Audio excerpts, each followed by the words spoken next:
ধন্যবাদ ধন্যবাদ thank U কেলে ৰিচা বুঢ়ীমাক কেলে লাগে মই আহোঁতে হোৱা নাই পাৰিছোনে কেকেটা যাওঁগে হা এফালে মোক বিচৰা নাই ৰিচাকে বিচাৰি আছে কোনে এই পিটিকলি ল'ৰাটো খুৰা নাপায় এইটো বয়সত ইমান জঁপিয়াব খুৰা মনত পেলা ঘৰত ঘৈণী মই মনত পেলাইহে দিছোঁ ফ্লেছবেক ফূৰ্তিটো লাগিব দেই বয়স মেইন নহয় ফূৰ্তিটো লাগিব কিন্তু কাক লাগে ৰিচাক লাগে আৰু এটা কথা এইখিনি মই ৱাৰ্ণিং দিলোঁ যে পুলিচৰ মানুহ আহিছোঁ কিন্তু বেছি হুলস্থুল নকৰিব মই যদি নামি যাব পালোঁ চাব কিন্তু ময়ো লগত হুলস্থুল কৰাত লাগি যাম ধন্যবাদ কি নামে বান্ধিলা এটা নামেই গাঁও শেষ কৰোঁ ক'ত গ'ল ৰাইজৰ এইটো ক'ত গ'ল হাৰ্টৰ কাৰণে যে ভাল কি নামে বান্ধিলা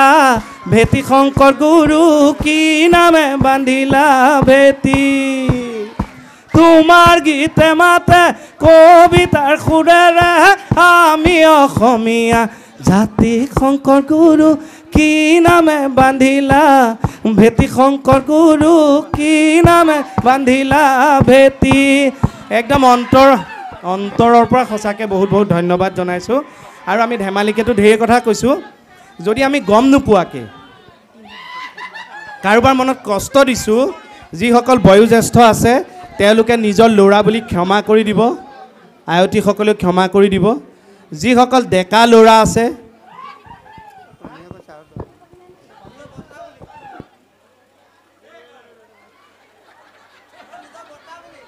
আমি এটা কথা নহয় কেকেটা আমি প্ৰত্যেক জেগাতে যাওঁ আমিয়ে গাওঁ আমিয়ে নাচোঁ হয়নে আজি শিমলুবাসীৰ জোৰ চাওঁ গাব পাৰিবনে পাৰিব তইন্দা হেৰা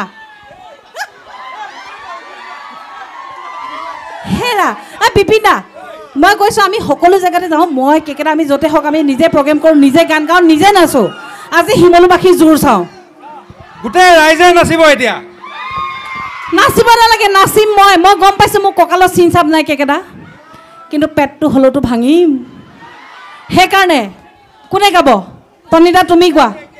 এই জান তুমি গোৱা নাই কেকেটা তুমি গাব লাগিব নাই তনিদা তুমি গাব নাই কেকেটা গাই থাকে মই নাচি থাকোঁ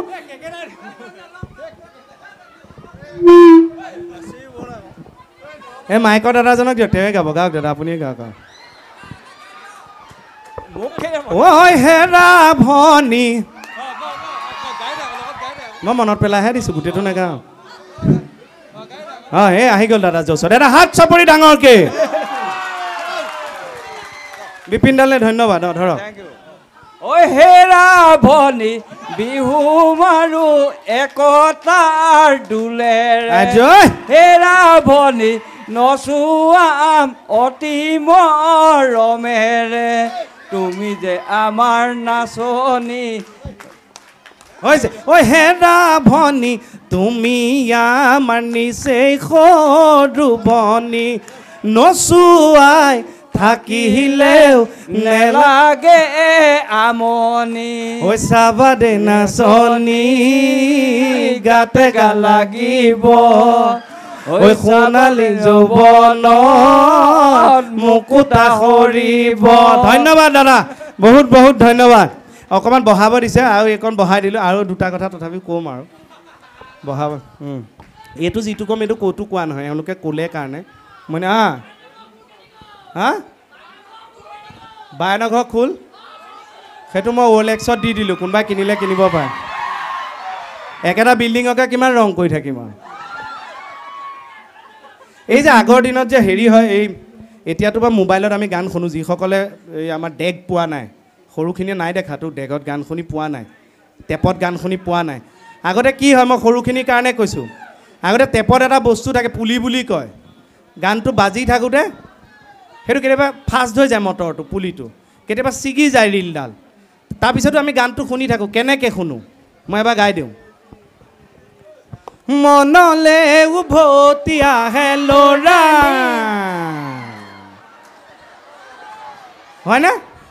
তোকে লৈ দেখোঁ মই মূৰে বুকুৰে এটি সপোন আবেগে উপচে ভাবিলে তইতো মোৰে আশাৰে জোন ময়ো দেখো সপোন কেতিয়াবা আকৌ সেইটো ফাষ্ট ঘূৰে চতি চিপিয়াৰি চিন্দান হি চিয়াই হয়নে আৰু দুটা শুনাই দিওঁ আমাৰ যে বলিউডৰ অভিনেতা এইটো মানে সকলোৰে মৰমৰ ধৰ্মেন্দ্ৰই কথাবোৰ কেনেকৈ কয় এইটো ক'তো কোৱা নাযায় ইয়াতে কৈ দিওঁ দীঘল কৰি দিছোঁ বসন্ত মোৰ নহ'বও পাৰে ইমান কুত্তা কামিনা मैं तेरा खून पे जाऊंगा बसंत इन कुत्तों के आगे मत नाचना शाहरुख खानरটো এনে এবাৰ ট্ৰাই কৰোঁ सूरज इमान নহ'বও পাৰে মোৰ প্ৰেক্টিছ নাই বাৰু सूरज मैंने बोला ना सूरज के नाम मेरे आगे मत लिया करो बस ना কিন্তু কেকেটা এফাল পৰা এটা ৰিকুৱেষ্ট আহিছে তুমি মই ভাল পাওঁ মই পাৰ্চনেলি জানো তুমি নানা পাটেকাৰৰ এক্টিং বিৰাট ভাল পোৱা আৰু তেখেতক মানে কি কয় চবৰে এটা মানে থাকে ন এজন যে মানে খুব প্ৰেক্টিছ কৰোঁতে আগতে যেতিয়া মোক চিনি নাপায় তেতিয়া ধৰক মানে 9 মানৰ পৰা মই কিবা কাৰণত সেইটোক কয় ইংৰাজীত এডলচেন্স বুলি কয় মানে ধুমুহাৰ কাল সেই সময়ছোৱাতে মানুহবিলাকে ল'ৰা লুৰি বা ছোৱালীয়েও ফ'ল' কৰে কাৰোবাক আইডিয়েল হিচাপে লয় সেইটো সময়তে মোৰ নানা পাটেকাৰক ভাল লাগে চুলিবোৰ এনেকৈ চুটিকৈ মই দাড়ি ৰাখোঁ আমাৰ গাঁৱত যিমান অনুষ্ঠান হয় মোক দেখিলে ঘপকৈ এই বিহু দলবিলাক যে নাহে গেপ হৈ থাকে মোক উঠাই দিয়ে এই আমাৰ এই বাছুৱে এতিয়া নানা পাটেকাৰ ভইচ দিব বাছু বুলি মাতে মই নানা পাটেকাৰ ভইচ দিওঁ এতিয়া প্ৰেক্টিছ নাইকিয়া হ'ল তথাপি ঢেৰ